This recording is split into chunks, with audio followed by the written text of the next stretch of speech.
আল্লাহ রাব্বুল আলামিনের দরবারে লাখ কোটি শুকর যে আল্লাহ জাল্লা জালালুহু আম্মা নাওয়ালুহু আপনাকে আমাকে দয়া করে মায়া করে ইহসান করে কবুল করে ভালোবেসে আজকের এই মুহূর্ত পর্যন্ত হায়াতকে দীর্ঘায়িত করে সুস্থ সবল রেখে দ্বীনের নিসবতে কোরআন পাকের মহব্বতে আল্লাহ তাআলার পবিত্র ঘর মসজিদে আসার বসার কিছু কথা বলার কিছু কথা শোনার যে আল্লাহ জাল্লা জালালুহু আম্মা নাওয়ালুহু আপনাকে আমাকে তৌফিক দান করলেন।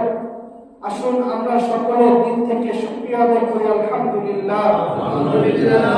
এবার সেই মহামানবের উপর দুরূদ ও সালাম পাঠ করি যিনি ছিলেন মদিনাওয়ালা মক্কাওয়ালা দু জাহানের কামলিওয়ালা, যিনি ছিলেন সাইয়্যিদুল খালাক কুতুবুল বাশার সাহিবুস সামালাইন সাহিবুন নালাইন সাহিবুল মিম্বার সাহিবুল মি'রাজ ইমামুল মুরসালিন ওয়াল মুজনাবিন আফতাবুল নবুওয়াত শামসুল হিদায়াত বদরুদ দুজা।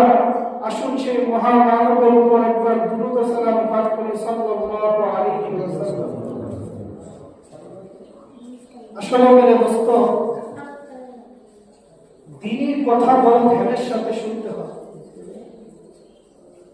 আর এটাই কোরআনের দিক নির্দেশনা। আল্লাহ তাআলা কোরআনের মধ্যে বলেন ওয়াইদা কুরিয়াল কোরআন, যখন তোমাদের সামনে কোরআন তেলাওয়াত করা হয়, কোরআনের ব্যাখ্যা করা হয়, কোরআনের তাফসীর করা হয়, ফাসতামিউ লাহু, তোমরা কথাগুলো ধ্যানের সাথে মনোযোগের সাথে শুনো, ওয়া আনসিতু, এবং চুপ থাকো। যদি এই দুইটি কাজ তোমরা করতে পারো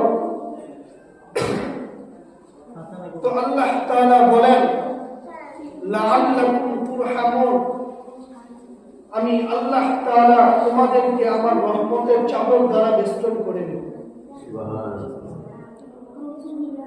আর রহমতের আরেক অর্থ হচ্ছে বরকত।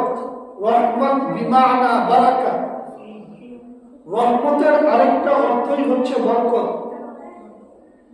দুনিয়াতে এমন কোন মানুষ নাই, সে মুসলমান হোক আর হিন্দু হোক আর বৌদ্ধ হোক, যেই ধর্মের যেই জাতিরই হোক না কেন, দুনিয়াতে এমন কোন মানুষ নাই যে ছোট্ট একটা জীবনে সুখে থাকতে না চায়, শান্তিতে থাকতে না চায়, ঠিক না? সর্বশ্রেণীর